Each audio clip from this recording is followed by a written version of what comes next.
Hello everyone, मेरे channel में आप सबका स्वागत है। मेरा नाम है मृणालिनी। चलिए देखते हैं आज की इस रीडिंग के माध्यम से यूनिवर्स से आपको क्या मैसेज मिल रहा है।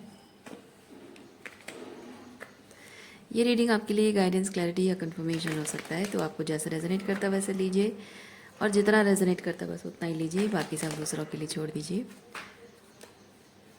क्योंकि ये रीडिंग जेंडर स्पेसिफिक नहीं है, टाइमलेस रीडिंग्स हैं, तो आपको जब भी रेजोनेट करता है आप एनर्जी क्लेम कर सकते हैं और रेजोनेंस के हिसाब से रीडिंग का जेंडर स्विच कर सकते हैं। और इन केस आपको अगर लगता है रोल्स रिवर्स करना चाहिए, यानी कि आपकी एनर्जी नहीं किसी पर्सन से डील कर रहे हो या कर रहे थे, उनकी एनर्जी है, तो रोल्स रिवर्स भी कर सकते हैं।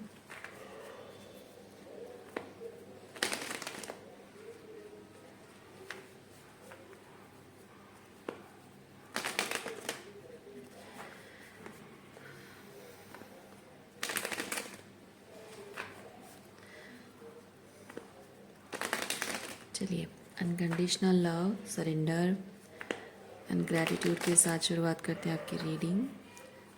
देखते हैं आपके लिए क्या मैसेज है।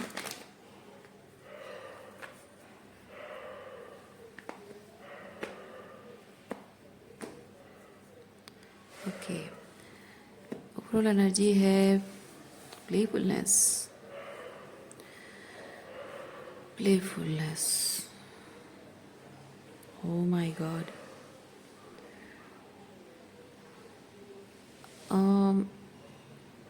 आपके अराउंड कोई ऐसा व्यक्ति है जो कि उसकी एनर्जी बहुत प्लेफुल है, लेकिन वो अपनी उस प्लेफुलनेस को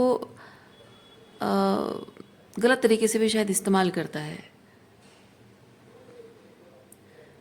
जैसे कि मजाक के नाम पे आपको क्रिटिसाइज़ करना, सरकास्टिक बातें बोलना, और आपका अपमान करने का इंटेंशन हो, लेकिन वो इसे जताता हो कि वो आपके साथ मजाक कर रहा है।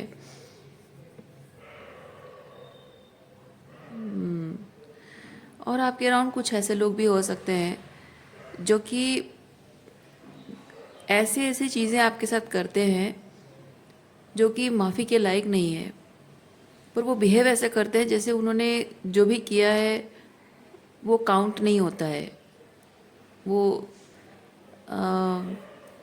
इतनी बड़ी गलती भी नहीं है, अनजाने में उनसे हो गई है, या फिर गलती है ही नहीं, आप गलत समझ रहे हो, समथिंग लाइक दैट। इसलिए किसी भी इंसान को आप लाइटली ले नहीं पा रहे हो। थोड़ा सा भी अगर आपको रेड फ्लैग दिखता है तो आप एकदम से इधर घबरा जाते हो, डिफेंसिव मोड में आ जाते हो, बेसिकली अलर्टनेस आ जाती है। यानी कि आप चाहे आपकी ट्रॉमा सरफेस पे आकर आपको डरा रही है, या फिर वो ट्रॉमा हीलिंग की है इसलिए आप वो सिंपली वो एक अवेयरनेस है विदाउट एनी फियर। बट ये चीज़ है कि ये प्लेफुलनेस एनर्जी में आप लोगों के साथ आ नहीं पा रहे हो। Universe is trying to make you open to be playful, to be light hearted, और उसके लिए आपको ज़बरदस्ती पास्ट के लोगों से डील करने की ज़रूरत नहीं है, बल्कि आपको यूनिवर्स नई अपॉर्चुनिटी के लिए तैयार कर रहा है। सो बहुत टाइम तक अगर आप ज़िंदगी को बहुत सीरियस तरीके से जीते रहे हो क्योंकि आपकी हीलिंग चल रही थी, अब आपको लाइट एनर्जी में आने की ज़रूरत है। वो प्रोसेस स्टार्ट हो चुका है। इसके थ्रू मैं ये चीज़ फील कर रही हूँ कि फाइनली आपका जो लेसन लर्निंग फेज़ था वो फाइनली ख़त्म हो रहा है। सीरियस मोड, मतलब कि हर्मिट मोड से आप अब बाहर निकलने के का समय आ चुका है। नए दरवाजे ओपन हो रहे हैं, नए लोगों से मिलने जा रहे हो, और नई चीज़ों को, लाइफ के नए एक्सपीरियंसेस को आप खुश होके एंजॉय करने वाले हो।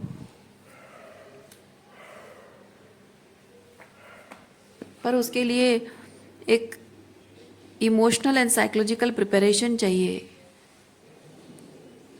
और वो है आगे जाकर आप जब नई चीज़ों के लिए ओपन अप होते हो तो आपको डर नहीं लगना चाहिए पुरानी बातों का। देखिए, नई चीज़ें आप मैनिफेस्ट करोगे, लेकिन आपके मन में इस बात का डर नहीं होना चाहिए कि मैं वही चीज़ें फिर से एक्सपीरियंस करूँगी तो क्या होगा।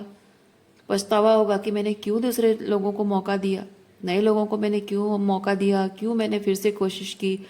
बात अगर रिलेशनशिप की है तो जब आपने ट्रॉमा हीलिंग के प्रोसेस में अगर डिसाइड किया हो कि मैं आगे जाकर कभी भी रिलेशनशिप में नहीं आऊँगी, बट हो सकता है कोई आपके जीवन में आए जिसके प्रति आप ओपन अप हो गए, फिर उस इंसान में कुछ ऐसा टॉक्सिसिटी आपने देखा, फिर आप अपने आप को कोसने लगोगे कि ये मेरी ही गलती है।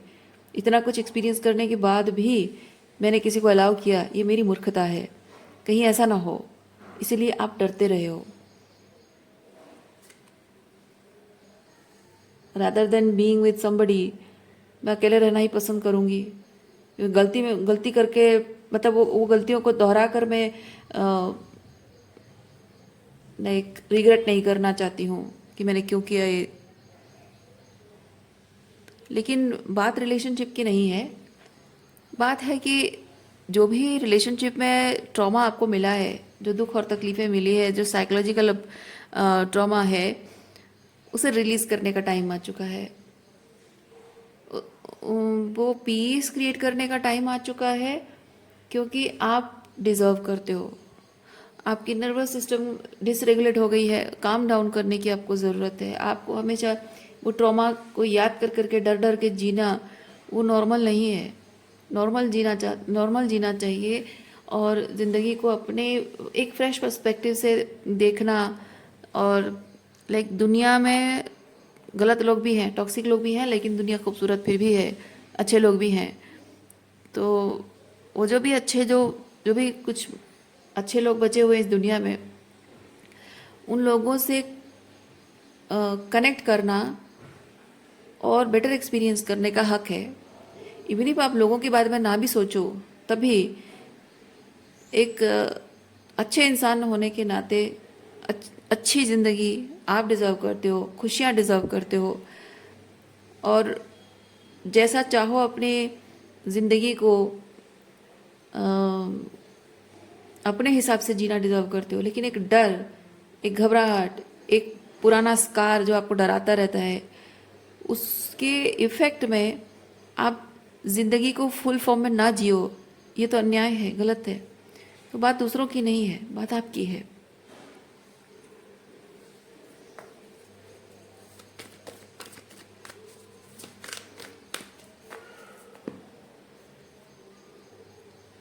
देखिए, पास्ट का इन्फ्लुएंस इमोशनली शायद अभी भी है, और शायद याद करते हो, याद करके शायद इमोशनली कहूँ कि आपके मन में सबकॉन्शियसली कहीं ना कहीं कुछ बातों को लेकर डर बैठ गया है।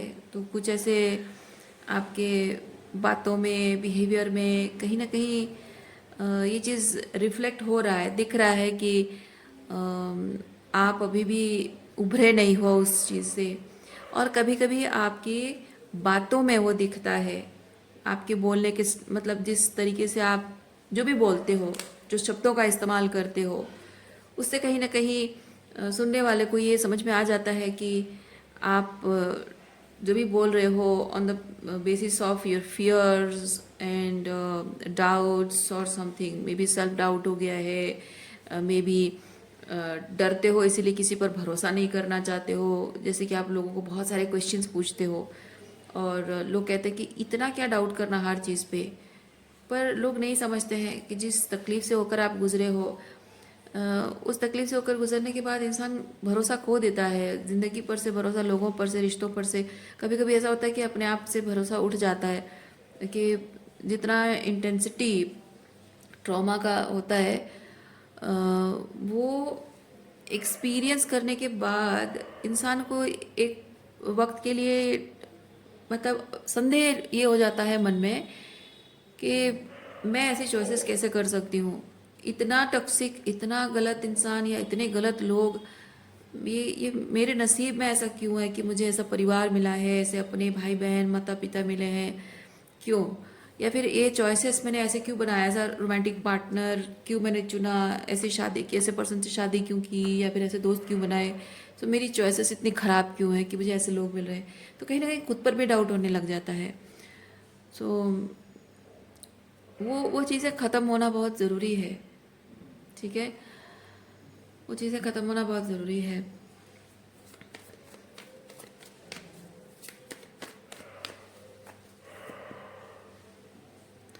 उस चीज़ों का प्रभाव इस तरह से ज़िंदगी पर होता है कि हम आगे जाकर जो भी निर्णय लेते हैं, हम ना लोगों पर भरोसा कर पाते हैं, ना खुद पर भरोसा कर पाते हैं।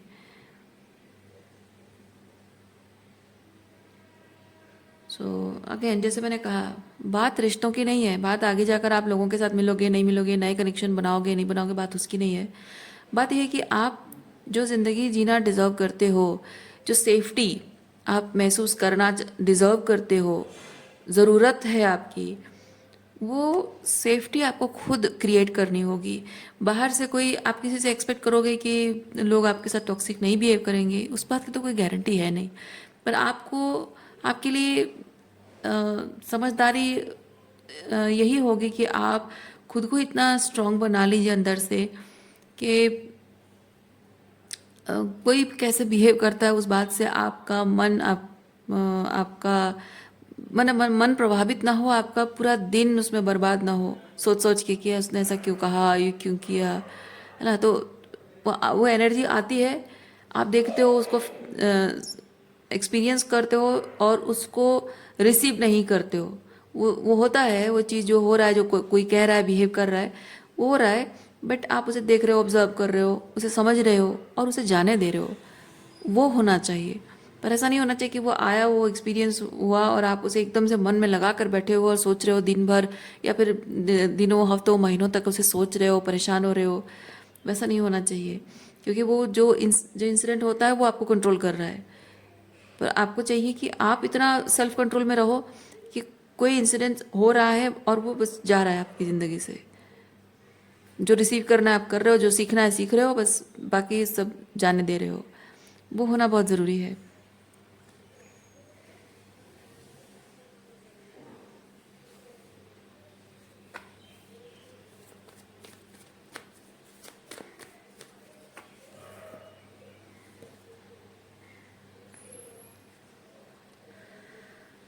कठोर, कठोरता।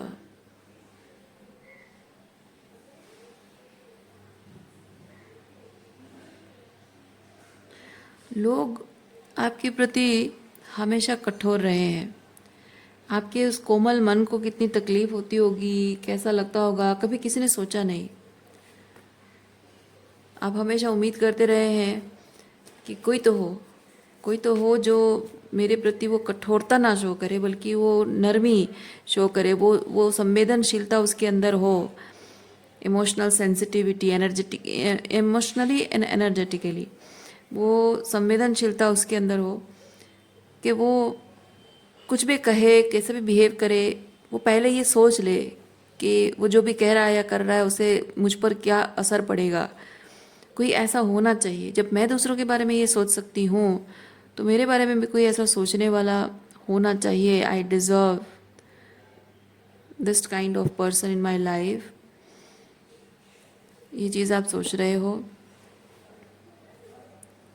लेकिन आपको लगता है कि ये पॉसिबल नहीं है। But somebody is being guided. Somebody like this is guided towards you, guided to meet you. And you are being guided to release those kind of people जो आपको साइकोलॉजिकली इमोशनली सेफ नहीं लगते हैं, पर आप उन्हें रिलीज़ नहीं कर पा रहे हो। ये जो पर्सन आपकी तरफ आ रहा है, ये आने में टाइम क्यों लग रहा है पता है? क्योंकि आप अभी भी जो टॉक्सिक लोग हैं, उनके इतने सारे टॉक्सिसिटी के बावजूद भी आप कहीं ना कहीं उनके साथ रिलेशनशिप को रिकनसाइल करने के बारे में सोच रहे हो, या उनके साथ रिलेशनशिप मेंड करने के बारे में सोच रहे हो, चीज़ें ठीक हो जाएंगी, मैं थोड़ा सा टाइम लूँ, पेशेंस रखूँ और मैं भी कोशिश करती रहूँ, ये कोशिश वो कोशिश, शायद आप ऐसा सोच रहे हो या कर रहे हो। इसकी वजह से जब आप इसे रिलीज़ नहीं कर रहे हो तो ये जगह खाली नहीं करोगे तो ये आएगा कैसे?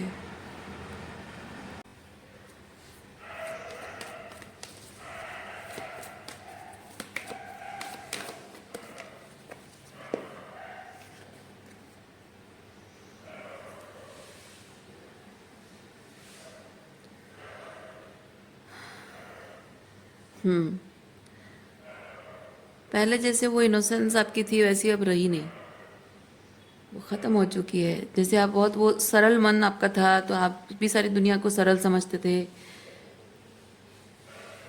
बहुत सरल विश्वासी इंसान रहे हो, तो लोगों पर भरोसा भी उतनी सरलता से आप कर लेते थे। अब ऐसा है कि और आपके मन में ना अहंकार भी नहीं, मतलब ईगो भी नहीं है, घमंड नहीं है इस बात का, किसी भी बात का, क्योंकि आप सन की एनर्जी में हो। सन बहुत ही ब्राइट, बहुत ही ख़ास आप अपने आप में देखते हो, आप जानते हो कि आप में बहुत कुछ खास क्वालिटीज़ हैं, बहुत कुछ स्पेशल क्वालिटीज़ आपके अंदर हैं, लेकिन फिर भी उन सब अच्छे गुणों के होने के बावजूद भी आपके मन में अहंकार नहीं है, घमंड नहीं है। बट ये चीज़ है ना कि जिनसे डील कर रहे हो वो लोग आपके अंदर उस सन एनर्जी को सिर्फ इस्तेमाल करते हैं, अप्रिशिएट नहीं करते हैं। मतलब अप्रिशिएट मतलब मुँह से बोलना, तारीफ करना नहीं, इट्स जस्ट कि जब आपके अंदर ये सन एनर्जी जब वो देख रहे हैं, जो वो खास क्वालिटीज़ आपके अंदर देख रहे हैं और उसका इस्तेमाल भी करते हैं, तो ग्रैटिट्यूड उनके अंदर रहना चाहिए और रेस्पेक्टफुल होने चाहिए आपके प्रति।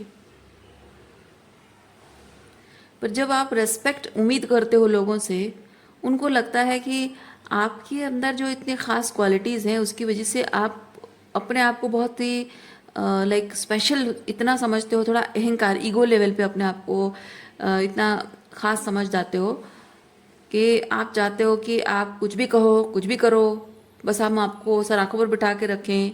इतना अहंकार ठीक नहीं है, लोगों को ऐसा लगता है आपके बारे में। पर आप जब तक अपने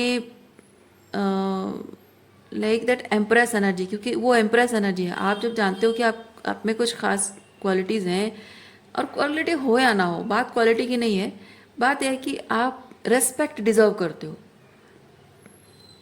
है ना। हो सकता है आपके अंदर बहुत अच्छी क्वालिटी ना हो, आप देखने में उतने खास ना दिखते हो, या फिर आप हाईली एजुकेटेड ना हो या बिल्कुल एजुकेटेड भी ना हो, पर वो डिफाइन नहीं करता है आप अमीर हो गरीब हो, वो डिफाइन नहीं करता है किसी चीज़ को, किसी इंसान को। और वो वजह नहीं है किसी को रेस्पेक्ट करना ही नहीं करना। इंसान है तो बस उसकी रेस्पेक्ट करनी चाहिए, इंसानियत के नाते उसकी रेस्पेक्ट करनी चाहिए। हर किसी के वजूद की, हर किसी के फीलिंग्स की रेस्पेक्ट होनी चाहिए।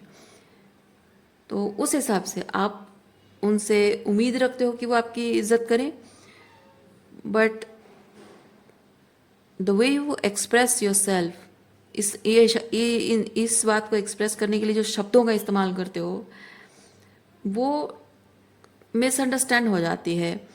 लोगों को लगता है कि आपको बहुत घमंड है कि आपके अंदर ये अच्छी क्वालिटी है, और इस अच्छी क्वालिटी की वजह से उनको आपके सामने झुक कर रहना चाहिए।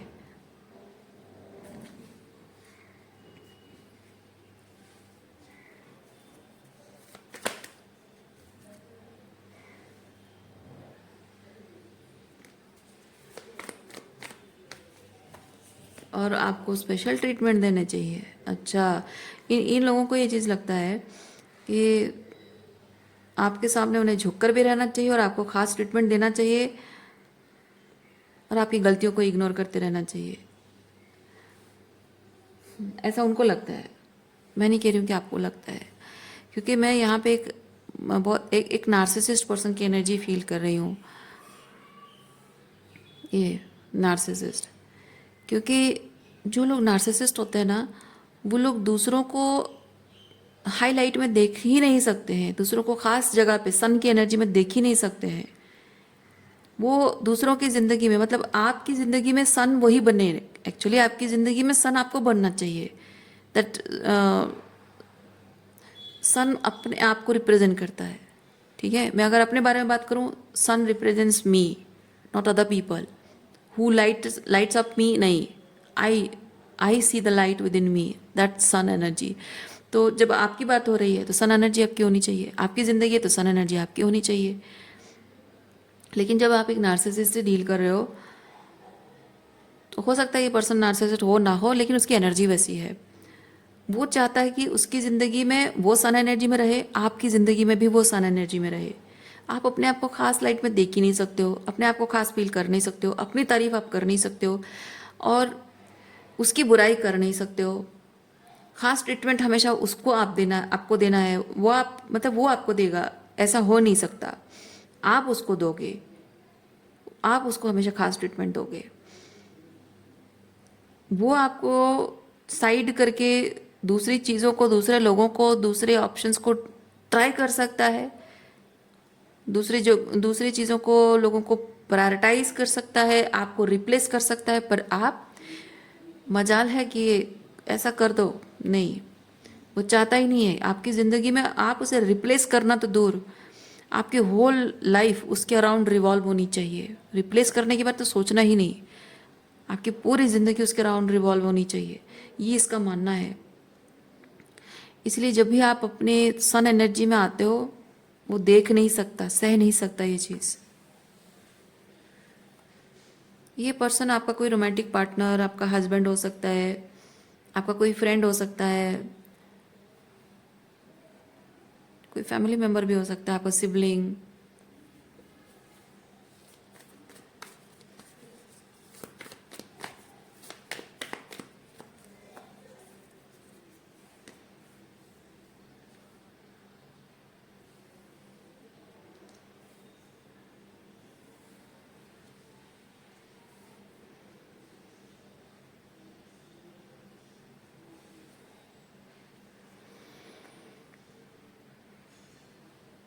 ये आप में से किसी किसी का फादर भी हो सकता है, क्योंकि when you are dealing with a narcissist father, वो नेचर कैसा होता है पता है? नार्सिसिस्ट फादर चाहता है कि उसके बच्चे हमेशा उसकी तारीफ करें, उसको अच्छा समझें, उसको अच्छा कहें, उसके अच्छे बुरे हर चीज़ को अपना लें। वो बुरा भी कुछ कहे तो भी उसे वेद वाक्य समझ के उसको ग्रहण कर लें। वो अगर कुछ अच्छा भी कहे तो और अच्छी बात है, कुछ बुरा करता है तो भी उसके पीछे अपनी भलाई समझकर उसको सरेंडर कर देना चाहिए।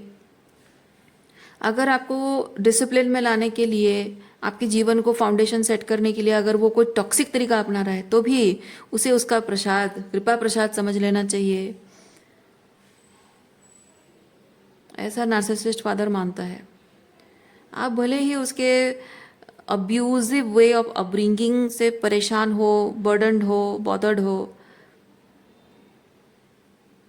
फिर भी आपको सब कुछ इंड्योर करते रहना है, क्योंकि उसी में आपका भाग्य है, उसी में आपकी भलाई है, उसको ऐसा लगता है नार्सिसिस्ट फादर को। और यहाँ एस ऑफ वॉन्ड्स मुझे ये चीज़ बताता है कि आप जब फाइनली अपने आप को प्रायोरिटाइज करते हो, अपने सपनों को, अपनी नीड्स को, अपने पैशन को प्रायोरिटाइज करते हो, आपके लाइफ को क्रिएटिव तरीके से जीना चाहते हो, क्योंकि नार्सिसिस्ट फादर बहुत ही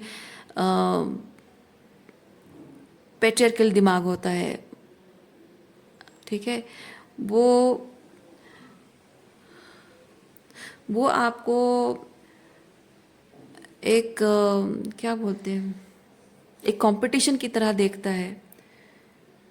और आप जब अपने क्रिएटिविटी का इस्तेमाल करते हो, जो भी आप अपने अंदर की फेमिनिन एनर्जी को इस्तेमाल करते हो जिस भी तरह से, वो उस चीज़ को आपकी इनकेपेबिलिटी, वीकनेस वैसा समझता है, आपके अंदर की वो कमी समझता है, उसे गलती गलती समझता है उसे।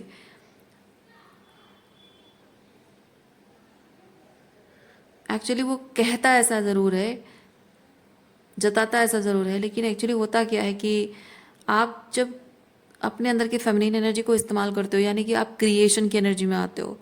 और क्रिएटिविटी का मतलब ही है कि you are creating, you are becoming the creator of your own life. और ये एक नार्सिसिस्ट फादर को टॉलरेट नहीं होता है कि आप अपनी ज़िंदगी क्रिएट कर रहे हो, यानी उससे अलग कोई दुनिया बसा रहे हो, सवाल ही नहीं उठता है। तो आप कभी भी अपने पसंद की जॉब करना चाहते हो, अपने पसंद की लड़की से शादी करना चाहते हो, और अगर आप एक महिला हो, आप अपने पसंद के लड़के से शादी करना चाहते हो, आप फाइनेंशियली इंडिपेंडेंट होना चाहते हो, या आप टॉक्सिक रिलेशनशिप अगर आपका है और उसे एंड करना चाहते हो, डाइवोर्स चाहते हो, या फिर आप अपने फादर के ऊपर फाइनेंशियली डिपेंडेंट नहीं रहना चाहते हो, अपने अपने पैसों से अपना घर खरीदना चाहते हो, या अलग जाके आप रेंट में रहते हो, ये सब चीज़ें ना टॉक्सिक फादर जो होता है, नार्सिसिस्ट फादर होता है, वो सब बिल्कुल पसंद नहीं है। क्योंकि उसके उसकी जो आइडेंटिटी है, उसको लगता है कि आपके ये अलग हो जाने से, अलग निर्णय लेने से, अपने जीवन को अपनी दृष्टिकोण से देखना और जीना, अपने तरीके से जीना, वो उसके छवि को मलिन कर देता है, उसकी आइडेंटिटी को मलिन कर देता है। उसको ऐसा लगता है, इसलिए उसको ये चीज़ एक थ्रेट की तरह लगता है। आपका ये एस ऑफ वॉन्ड्स की एनर्जी उसको एक थ्रेट की तरह लगता है कि आप उसके खिलाफ कोई कॉन्स्पिरेसी रच रहे हो, उसका बुरा चाहते हो, उसको ऐसा लगता है। और यही यही जो एनर्जी मैंने अभी एक्सप्लेन की, वही चीज़ है कि मैं तुम्हारे तुम्हारे इस ख़ास सन एनर्जी जो है, इसके बारे में मैं क्यों सोचूं? मैं तुम्हारी ज़िंदगी का सन एनर्जी हूँ। तो तुम मेरी सेवा करो, मेरी गुलामी करो, मेरी सर्विस करो, मैं तुम्हारी सर्विस नहीं करूँगा। तुम्हारे कुछ सपने, तुम्हारे सपनों के लिए मैं आउट ऑफ द वे जाके कुछ चीज़ें करूँ? हिम्मत कैसे होगी तुम्हारे अंदर ये कहने की? एक नार्सिसिस्ट फादर इस तरह से, इवन हस्बैंड हो या फादर हो, उनको ये चीज़ होता है कि तुम्हारी हिम्मत कैसे हुई कि तुम ये मुझसे एक्सपेक्ट करो कि मैं आउट ऑफ द वे जाकर तुम्हारे सपनों के लिए कुछ करूं, तुम्हारे लिए मैं एक एक मर्द होकर मैं घर में बैठ के तुम्हारे लिए, तुम्हारी बीमार हो तुम्हारी सेवा करूं, या तुम्हारे घर के काम संभालूं। क्योंकि ये मेरी दुनिया है, मेरी दुनिया, मेरी ज़िंदगी है, और इसमें तुम सिर्फ एक साइड पीस हो, एक हेल्पर हो, हेल्पिंग हैंड हो, जो मेरी दुनिया को आसान बनाने के लिए तुम हो। ये नार्सिसिस्ट का ऐसा होता है, चाहे वो पति हो, पत्नी हो, जो भी हो, जेंडर वाइज तो है नहीं, पर मैं स्पेसिफिक फादर एनर्जी और हस्बैंड से भी ज़्यादा फादर एनर्जी में फील कर रही हूँ, तो मैंने एक्सप्लेन किया। अब इस जगह पे आप जिसको भी रेजोनेट करके रख सकते हो, कोई भी हो सकता है, एनर्जी बस समझो। और क्या एनर्जी है देखते हैं, ओरेकल कार्ड चेक करते हैं आपके लिए।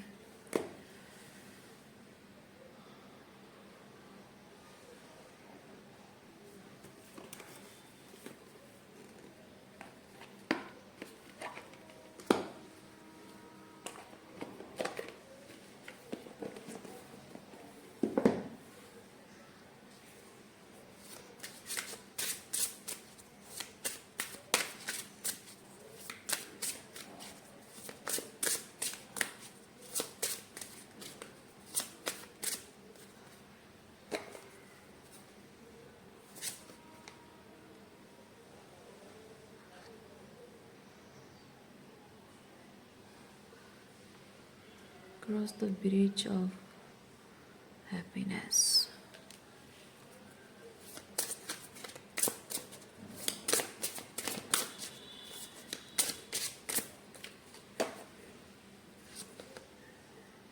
Enter the temple of your truth.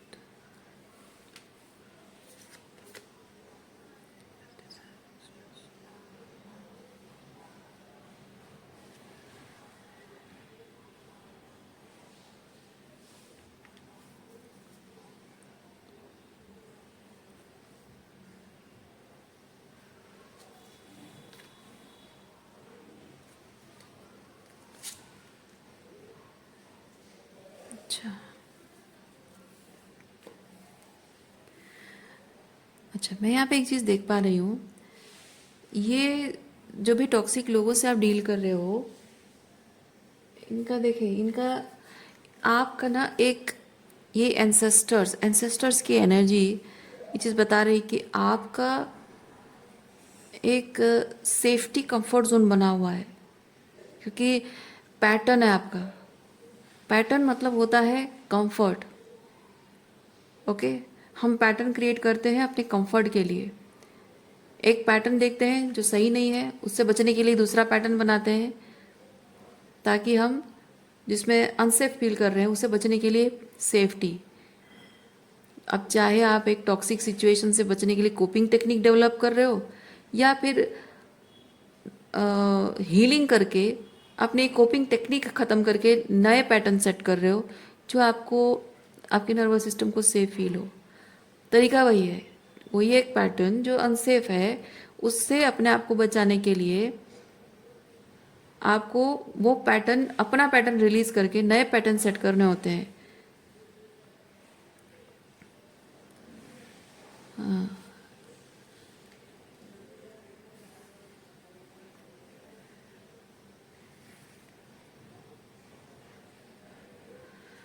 मैं ये चीज़ फील कर रही हूँ, ये जो लोगों से आप डील कर रहे हो, इनके साथ रिलेशनशिप एंड करना आपकी ज़रूरत है, आप जानते हो, लेकिन फिर भी आप उनके साथ कनेक्शन एंड नहीं कर रहे हो। मतलब मैं कोई ऐसा बहुत प्रेशर डालने वाली बात नहीं बोल रही हूँ कि आपको आप ये चीज़ कहो कि नहीं मैं तो रिलेशनशिप एंड करना नहीं चाहती हूँ, अच्छे खासे रिलेशनशिप को एंड करने की बात क्यों करती हो। बात वो नहीं है। आप एक्चुअली में चाहते हो कि रिलेशनशिप एंड हो जाए, आप चाहते हो कि कोई रास्ता दिख जाए, कुछ मौका मिल जाए, मुझे कुछ ऐसा हो जाए जिससे कि रिलेशनशिप एंड करने का मुझे मौका मिल जाए, अपॉर्चुनिटी मिल जाए, मैं आज़ाद हो जाऊं। लेकिन प्रॉब्लम यह है, आप खुद से ये नहीं करना चाहते हो। आप चाहते हो कि आपको किसी तरह से जैसे लिफ्ट करके किसी सेफ एनवायरनमेंट में डाल दिया जाए, और आप ये कह सको कि मतलब लाइक अपने आप को एक एक्सक्यूज़ दे सको आप कि मैंने मतलब समय जहाँ मुझे खींच के ले जा रहा था मैंने वही किया, जिससे लोग आपको ब्लेम ना कर सके। आप डरते हो, आप लोगों से डरते हो, या फिर ये जो आपके टॉक्सिक लोग हैं इनकी जजमेंट, ये आपको जज करेंगे, क्रिटिसाइज करेंगे, आपकी बुराई करेंगे, सब जगह आपकी बदनामी करेंगे, शायद इस बात से आप डरते हो। इसीलिए आप एक एक्सक्यूज़ बनाना चाहते हो कि हाँ परिस्थितियाँ तो ऐसी थी इसीलिए मुझे ये करना पड़ा, वरना तो मैं चाहता नहीं था या चाहती नहीं थी। पर सच ये है कि आप अंतर मन से जानते हो कि ये ख़त्म हो जाना आपके लिए सही है, और आप अगर उसके लिए स्टेप लेते हो तो सब सही हो जाएगा। But you are choosing to be with this people not because of what you're thinking. आप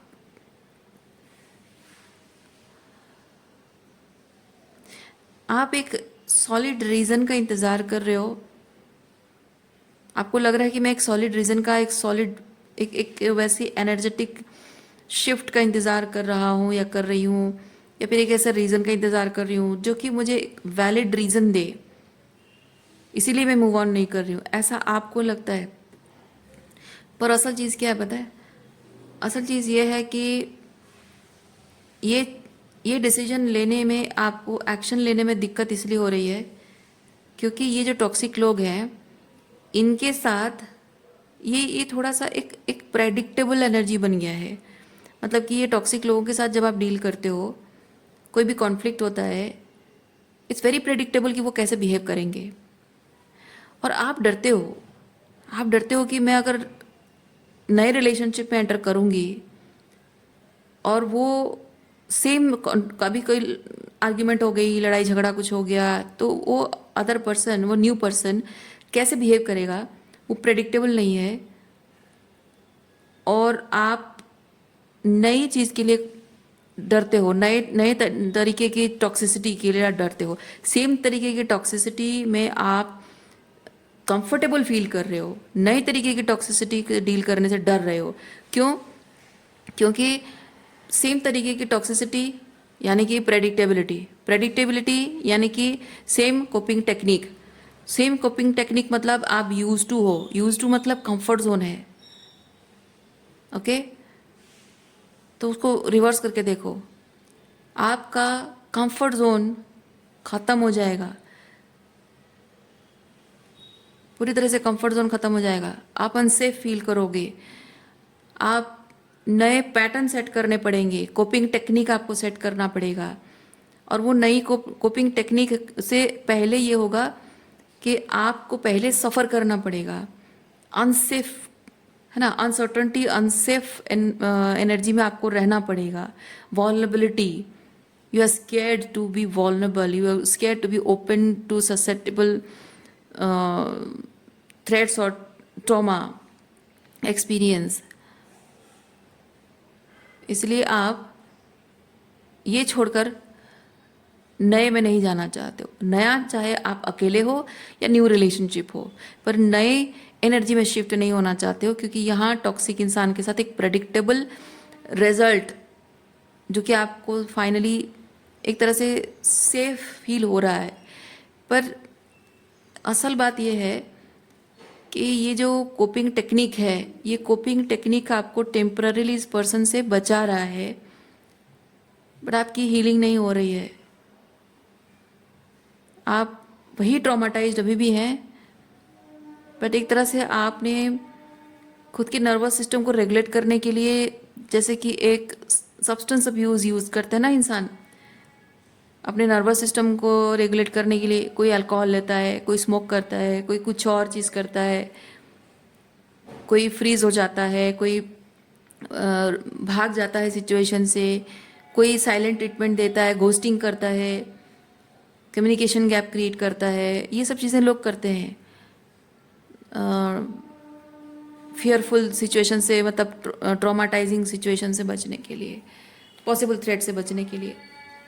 तो ये जो टेक्निक्स होता है, ये कुछ टाइम के लिए आपको जो भी थ्रेट है, डरने वाली जो चीज़ है उससे, या डराने वाले इंसान से थोड़े टाइम के लिए बचा लेगा, लेकिन वो जो डर है, वो ट्रॉमा जो है वो ख़त्म नहीं होगा। वो डर आपके मन में हमेशा रहेगा, वो फियरफुल एनर्जी में आप हमेशा रहोगे। तो आप चाहे नए कनेक्शन बनाओ या पुराने लोगों से डील करो, बेसिकली ये चीज़ हो रहा है कि आप डर डर के ज़िंदगी जियोगे, ज़िंदगी भर ऐसे डर डर कर जियोगे। दैट मीन्स कि आप हमेशा अपने डर के कंट्रोल में रहोगे, आपका डर आपको कंट्रोल करता रहेगा। लोग चाहे कोई भी हो, लोग वही बदलेंगे, चेहरा बदलेगा, बिहेवियर बदलेगा, बातें बदलेंगी, सिचुएशन बदलेंगे, पर बेसिकली आपका डर आपको कंट्रोल करता रहेगा। सो ये इस टेक्निक में सरवाइव करने के बजाय बेटर ऑप्शन ये है कि आप अपने आप को अंदर से इतना मजबूत बना लीजिए, क्योंकि जो सेफ्टी आपको चाहिए ना, वो किसी कोपिंग टेक्निक में सेफ्टी ना ढूंढकर अपने आप को इमोशनली इतना सेफ बना लीजिए, डिटैचमेंट की एनर्जी में आ जाइए। हीलिंग करोगे तभी होगा ये चीज़। जब आप हीलिंग करते हो तो आप अंदर से सेफ महसूस करते हो। कोई कौन कैसा बिहेव कर रहा है आपको उस बात से फ़र्क नहीं पड़ता है। कौन आपकी ज़िंदगी में आ रहा है, कोई कोई जा रहा है, कोई कैसे बिहेव कर रहा है, अच्छा बिहेव कर रहा है, बुरा व्यवहार कर रहा है, अच्छे बुरे किसी चीज़ में भी आप एक एक डिटैचमेंट की एनर्जी में लोगों से मिलोगे। बहुत ज़्यादा अटैचमेंट नहीं रखोगे, ना दुख का अटैचमेंट होगा, ना ही सुख वाला अटैचमेंट होगा। तो उससे ये चीज़ होगा कि nobody will be able to take charge of your life, power of your life, control of your life. और ये होना भी नहीं चाहिए। लोगों को आपकी ज़िंदगी कंट्रोल करने का मौका नहीं मिलना चाहिए। सो जब आप वो चेंज लाते हो, वो ट्रांसफॉर्मेशन लाते हो अपनी एनर्जी में, तो ये होता है कि लोग अगर सेम हैं या बदल भी गए हों, चेहरे बदलेंगे, व्यवहार बदलेंगे, पर एक चीज़ स्टेडी रहेगा, आपका रिस्पॉन्स।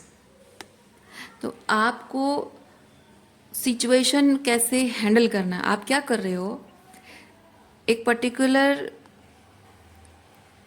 सिचुएशन में कैसे आपको कोप अप करना है, है ना, वो आप विचार कर रहे हो। सो लोगों का बिहेवियर प्रेडिक्टेबल है, तो आप अपने लिए एक प्रेडिक्टेबल कोपिंग टेक्निक इस्तेमाल कर रहे हो। इसका मतलब है कि वो आपके साथ वैसे बिहेव करता जाएगा और आपको एनी हाउ उस सिचुएशन को एंड्योर करते रहने के लिए एक कंफर्ट जोन चाहिए। अनसेफ भी नहीं फील करोगे और एनी हाउ हाँ ये तो होता रहता है तो मैं इससे डील करते ही रहना है, बट नहीं, वो चीज़ नहीं करना है। आपको अपने इस पर्सन के जो बिहेवियर है, कोई भी आपके साथ कैसे भी बिहेव करता है, तो अपना एक प्रेडिक्टेबल पैटर्न मत बनाइए जो कि आपको एक कंफर्ट जोन प्रोवाइड कर रहा है, एंड्योर करने की ताकत दे रहा है। वो प्रेडिक्टेबल मत बनाइए। आप एक प्रेडिक्टेबल रेस्पॉन्स क्रिएट कीजिए। यानी कि आप के लिए ये इम्पॉर्टेंट नहीं होना चाहिए कि सामने वाले का कोई बिहेवियर कैसा है मुझे जानना ज़रूरी है। नहीं, आपके लिए सिर्फ इतना जानना ज़रूरी है कि कब किस वक्त कौन कैसा बिहेव करता है और उस बात को मैं कैसे रिस्पॉन्ड करती हूँ। यानी कि आप अपने रेस्पॉन्स को इतना पावरफुल बनाइए, इतना कंफर्टेबल हो जाएगा वो, इतना सेफ फील करेगा वो कि आपको डरने की ज़रूरत नहीं होगी। तो आप किससे भी डील करो, कोई फ़र्क नहीं पड़ेगा। आई होप आप बात समझ रहे हो। तो सेफ्टी आपको अपने कोपिंग टेक्निक पे नहीं ढूंढनी है, सेफ्टी आपको अपने अंदर क्रिएट करनी है, ताकि एक श्योरिटी हो कि कैसी भी सिचुएशन हो मैं कैसे बिहेव करूंगी, मैं कैसे रिस्पॉन्ड करूंगी, मुझे पता है। Because maybe people are predictable और not predictable, but I know who I am. So मैं अपने आप को प्रेडिक्ट कर सकती हूँ कि मैं क्या हूँ, मैं क्या कर रही हूँ, because I know my self. और मैं जो भी डिसीजंस लूँगी वो मेरे हाईएस्ट गुड के लिए लूँगी। आप अपने आप को क्या प्रेडिक्ट कर रहे हो, आप देख रहे हो कि मैं अपने आप को हमेशा जो भी मैं करूँगी अपने आप को प्रोटेक्ट करने के लिए करूँगी, अपनी मेंटल हेल्थ को, अपनी इमोशनल वेलबींग को प्रोटेक्ट करने के लिए, अपनी नर्वस सिस्टम को रेगुलेट करके रखना कैसे है वो आपको टेक्निक सीखना है।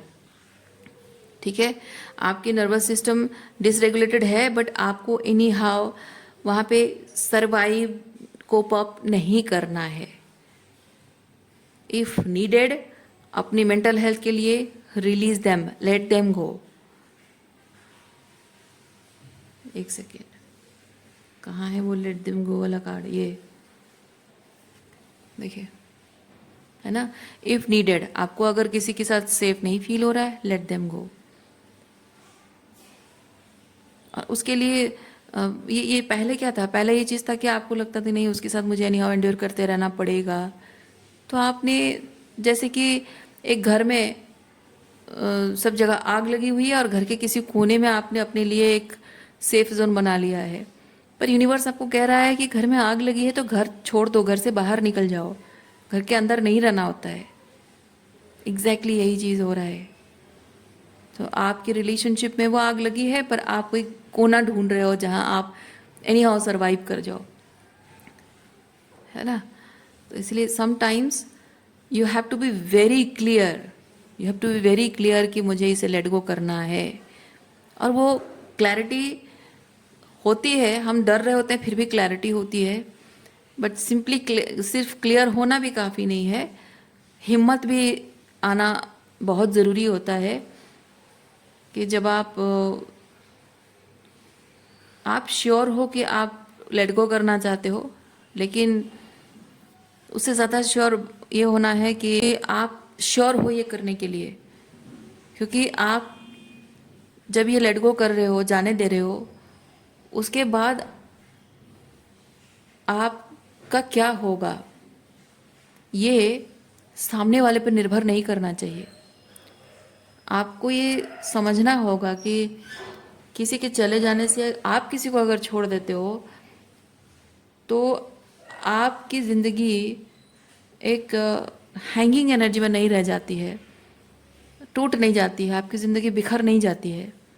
तो अगर आपके मन में कहीं ना कहीं सवाल उठ रहा है कि इसको अगर मैं छोड़ दूँ तो मेरा क्या होगा, तो आपको पूरी तरह से जैसे कन्विंस कर दिया गया है, या आप कन्विंस्ड हो कि इस इंसान के बिना आप कुछ नहीं हो। पर ऐसा क्यों है? कोई एक इंसान आपके लिए इतना इम्पोर्टेंट कैसे हो गया है कि उसके बिना आप कुछ भी नहीं हो? बात इंसान की नहीं है, बात माइंडसेट की है।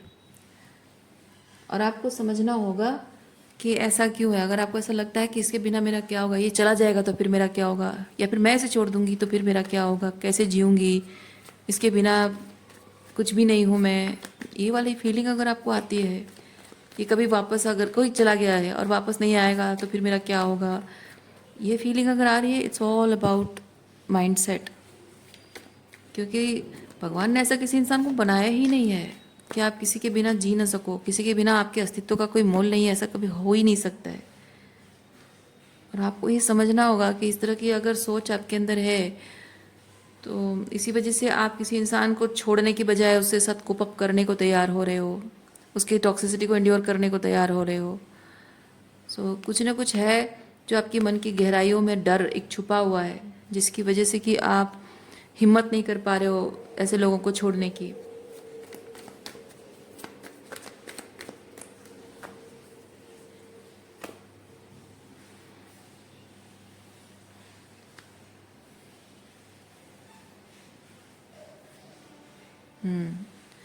आप हमेशा लोगों के प्रति बहुत ही ईमानदार रहे हो, अपने रिश्तों के प्रति। मे बी आप बचपन से ही आपने ये चीज़ देखा है, क्योंकि ये इनर चाइल्ड अबांडनमेंट है। आपने बचपन से ही अपने पेरेंट्स के प्रति ईमानदार, अपने भाई बहनों के प्रति ईमानदार रहे हो, दोस्तों से हर किसी के प्रति ईमानदार रहे हो, अपना 100% देते रहे हो। लेकिन लोगों ने कभी भी अपना 100% क्या 1% भी आपको नहीं दिया होगा, आपको ब्रेड क्रम्ब किया होगा। और द होल टाइम लाइक जब उनको आपकी ज़रूरत है तब वो ब्रेड क्रम्बिंग करके आपसे फ़ायदा लेते होंगे, और जब उनको ज़रूरत नहीं है वो आपको ऐसे अबांडन कर देते होंगे जैसे कि आप कुछ हो ही नहीं, मैटर ही नहीं करते उनके लिए, जैसे आप इनविजिबल हो, दिखते नहीं हो उनको। और ये टाइम पे जब आपको अबांडन किया गया है, ये टाइम पे the whole time you have been wondering, चाहे वो वॉन्डरिंग उनको लिटरली उनको ढूंढना, कांटेक्ट करने की कोशिश करना, बात करने की कोशिश करना हो, या एक इमोशनल वॉन्डरिंग हो। कभी कभी ऐसा होता है कि लोग आपको छोड़कर चले जाते हैं, डिस्टेंट हो जाते हैं, कोल्ड हो जाते हैं, एकदम से गोस्टिंग करना जिसे कहते हैं, एकदम से गायब हो जाना, जैसे कोई बातचीत नहीं, कुछ नहीं, कम्युनिकेशन गैप है, नो क्लैरिटी, नथिंग, कुछ एनर्जी नहीं, कुछ बातचीत नहीं। तो वो एक चीज़ होता है कि आप उनको कांटेक्ट करने के रास्ता ढूंढते रहते हो। और एक होता है कि वो आपके साथ फिजिकली हैं, जैसे आपके पेरेंट्स हैं, भाई बहन हैं, वो हैं फिजिकली, पार्टनर भी, शादीशुदा अगर हो पार्टनर भी है साथ। हाँ, कभी कभी लोग फिजिकली भी साथ होते हैं, बातचीत हो रही होती है, सब कुछ नॉर्मल चल रहा होता है, डेली रूटीन, सब चीज़ें, काम, सब कुछ चल रहा है। लेकिन वो जो इमोशनल कनेक्शन जो आपको उनसे महसूस होना चाहिए, उनकी तरफ से वो इमोशनल इंटीमेसी होनी चाहिए, वो एक इमोशनल कंफर्ट, एक सेफ्टी जो आप उन्हें अश्योर करके देते हो, वो अश्योरेंस उनकी तरफ से नहीं होती है, वो भी अबांडनमेंट है। वो फिजिकली भले ही साथ हैं, लेकिन जब आप दोनों के बीच में किसी बात को लेकर कॉन्फ्लिक्ट होती है, वो बात को क्लियर नहीं करते हैं, एकदम से साइलेंट हो जाते हैं, घर से निकल जाते हैं। रात को सोते टाइम आप भी वही सोच सोच के रो रहे हो रात भर, पर वो साइलेंटली आराम से एकदम से खर्राटे मार मार के सो रहे हैं। सबके साथ बातचीत हो रही है, आपके साथ भी वही रोज़मर्रा की चीज़ें, खाना पीना, घर के काम, वो सब चीज़ों के बारे में बात हो रही है, लेकिन वो एक इमोशनल डिस्टेंस जानबूझ के क्रिएट करके रखते हैं, आपको ये जताने के लिए कि ये जो डिस्कम्फर्ट तुमने पैदा किया है मुझे अकाउंटेबिलिटी मांगकर, इसे तुम्हें हटाना होगा, खुद ही इस डिस्कम्फर्ट को तुम्हें इरेज करना होगा, अदरवाइज मैं ऐसे डिस्टेंट रहूँगा तुमसे।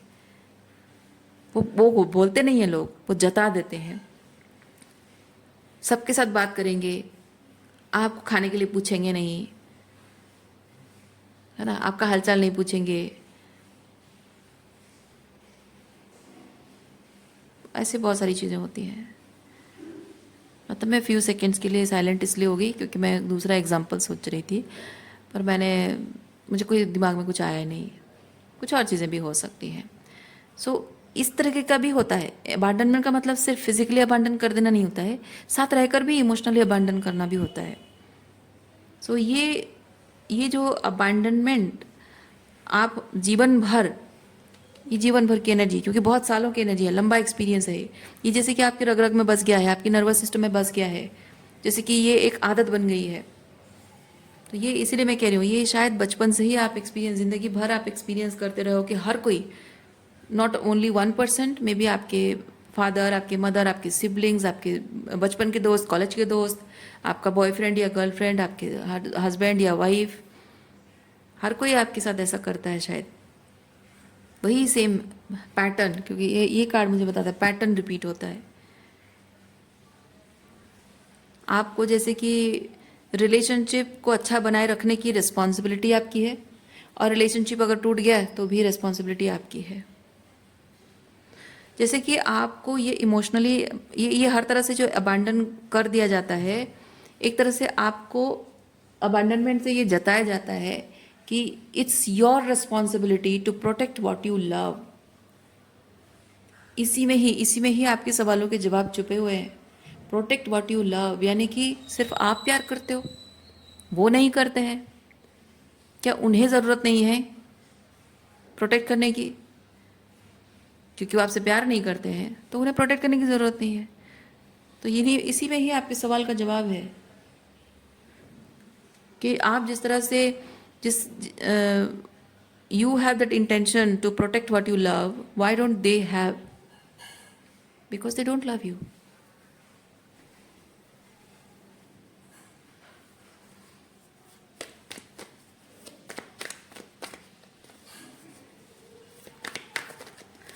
और सालों से, बचपन से अगर ये आदत होती है ना कि इमोशनल अबांडनमेंट, हर तरह का अबांडनमेंट है और एनी हाउ मुझे उनके साथ रहना है, तो वो अबांडनमेंट का जो डिस्कम्फर्ट है, इमोशनल साइकोलॉजिकल एक जो डिस्कम्फर्ट होता है और फिजिकली भी कुछ इफेक्ट होता है, वो डिस्कम्फर्ट के बावजूद भी मुझे उनके साथ रहना है। स्पेसिफिकली चाइल्डहुड में इसलिए कह रही हूँ, पेरेंट्स के साथ आपको अबांडनमेंट का एहसास देंगे, फिर भी आपको उनके साथ रहना है।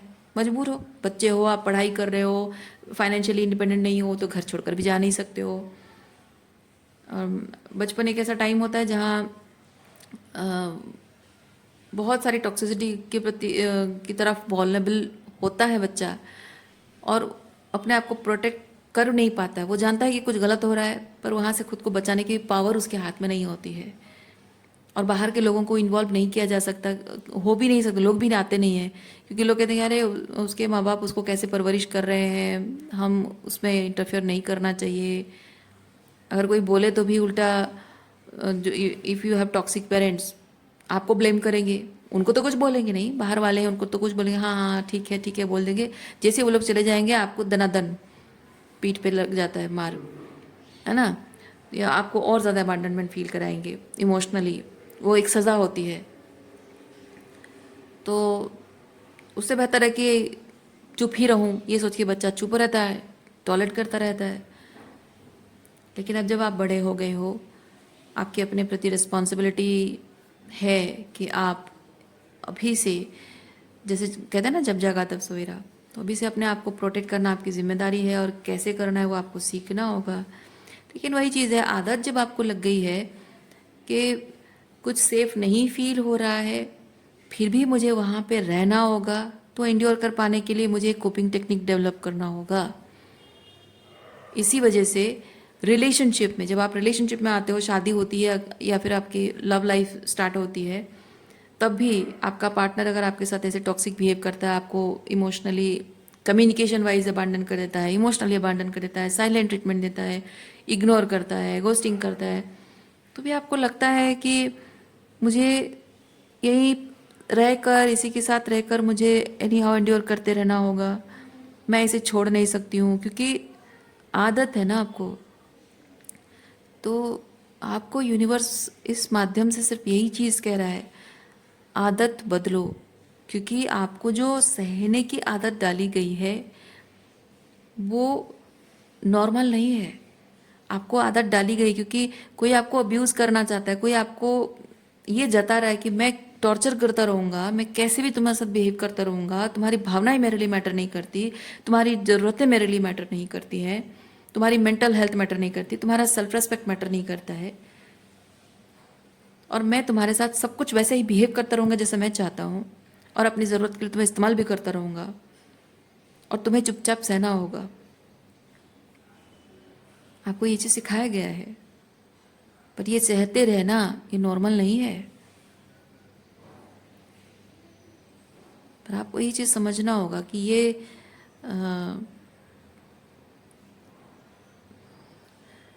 इमोशनल कोडिपेंडेंसी उस इंसान के प्रति आपकी इतनी भावनात्मक डिपेंडेंसी, इमोशनल कोडिपेंडेंसी उस इंसान के लिए क्यों है? अगर आपको लगता है कि नहीं मैं तो उससे बहुत प्यार करती हूँ, क्यों है? समझना होगा आपको। आपकी डिपेंडेंसी पता है उस इंसान के प्रति नहीं है, आप उससे बहुत प्यार करते हो, आपका ट्विन फ्लेम है या फिर आपका हस्बैंड है या वाइफ है या कोई भी रिश्ता है, और बहुत अनकंडीशनल लव करती हूँ इसीलिए मेरे लिए बहुत इंपॉर्टेंट है। नहीं, आपको सोचना होगा कि उस इंसान से इतना प्यार, इतनी इमोशनल कोडिपेंडेंसी इसलिए है क्योंकि आपकी इमोशनल कोडिपेंडेंसी आपके उस कंफर्ट जोन में है।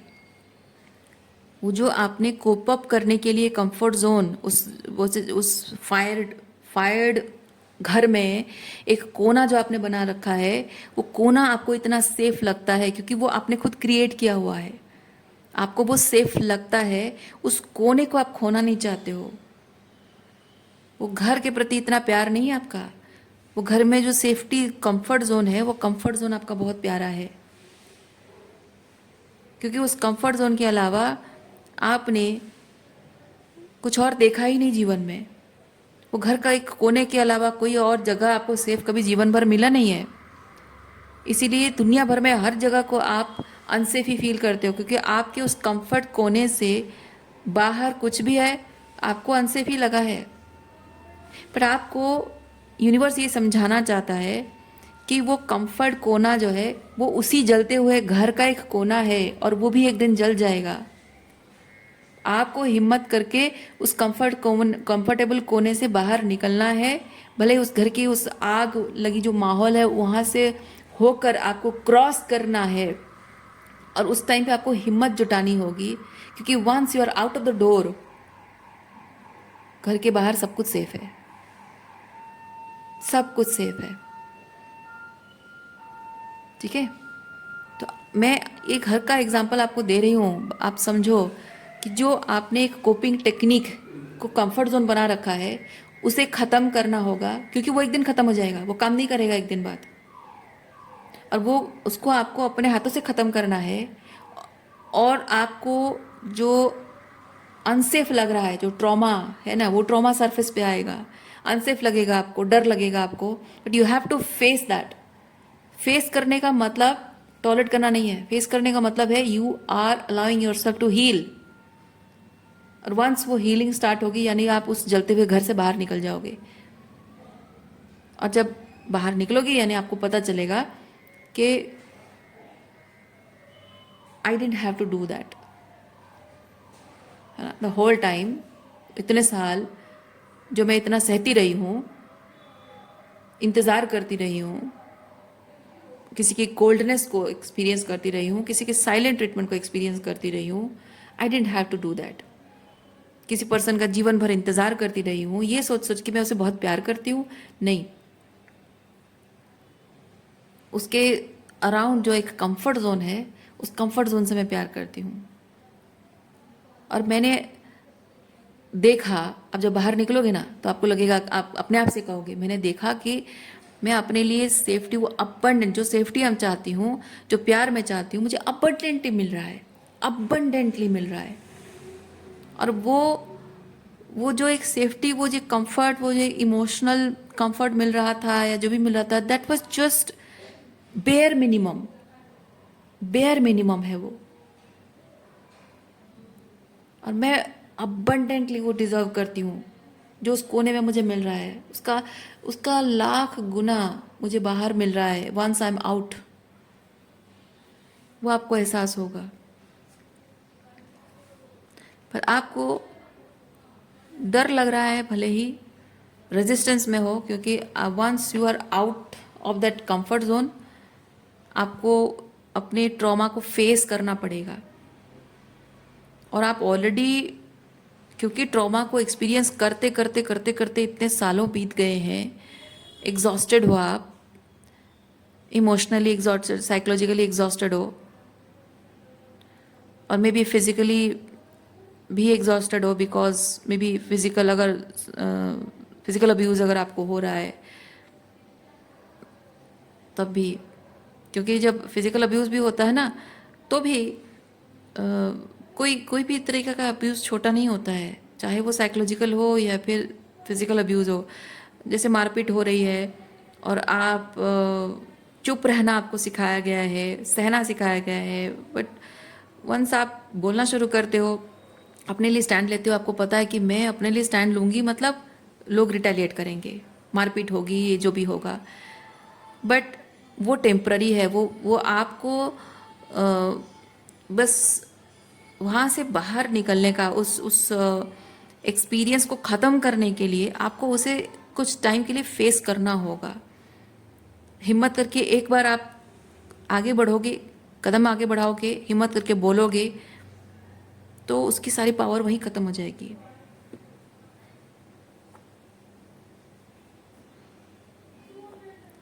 बचपन से अगर आपको डरा डरा के रखा गया है, तुम आवाज़ ऊंची नहीं कर सकती हो, तुम बोल नहीं सकती हो, हम जैसे चाहेंगे वैसे ही तुमको रखेंगे, अगर तुम बोलोगे तो हम तुम्हारे साथ ये करेंगे वो करेंगे, तो आप अपने उस घर की पेरीफेरी, जब बच्चे होते हो, घर की उस पेरीफेरी में आपको ये लगता है कि सारी दुनिया है, ये आपका घर ही है। पर आप उस वक्त आपको क्योंकि वो इनोसेंस, चाइल्ड लाइक इनोसेंस वो आपके अंदर होती है, एक्सक्यूज मी, आपको लगता है कि ये जो अब्यूज़ करने वाले पेरेंट्स हैं या जो भी हैं, ये बहुत पावरफुल है, ये कुछ भी कर देंगे, मुझे कहीं पहुंचने नहीं देंगे किसी तक। क्यों नहीं पहुंच सकते आप? थोड़ी हिम्मत करोगे, अपने उस चुप्पी को तोड़ोगे और उनके खिलाफ खड़े होगे और जाकर पुलिस में रिपोर्ट कर दोगे, तो क्या कर लेगा कोई? वो थोड़ी सी हिम्मत, वो थोड़ी सी हिम्मत आपको बस जतानी है। कंफर्ट जोन से उठकर डिवाइन जस्टिस पर आपको विश्वास रखना है कि कोई किसी को तोड़ सके, कमज़ोर कर सके, किसी की जीवन जीने का हक, बर्थ राइट उसकी छीन सके, किसी में उतनी पावर है नहीं। बस हिम्मत जुटाकर आपको बाहर निकलना है। आप ऑलरेडी वो सब एक्सपीरियंस कर थक चुके हो, इसलिए अब और डील नहीं करना चाहते हो, बट अपने अधिकारों को क्लेम करने के लिए फाइट तो करनी पड़ती है। ओके, सो रीडिंग मैं यहीं पे रखती हूँ। उम्मीद करती हूँ इस रीडिंग से आपको कुछ, ओह माय गॉड, रीडिंग मैं यहीं पे रखती हूँ।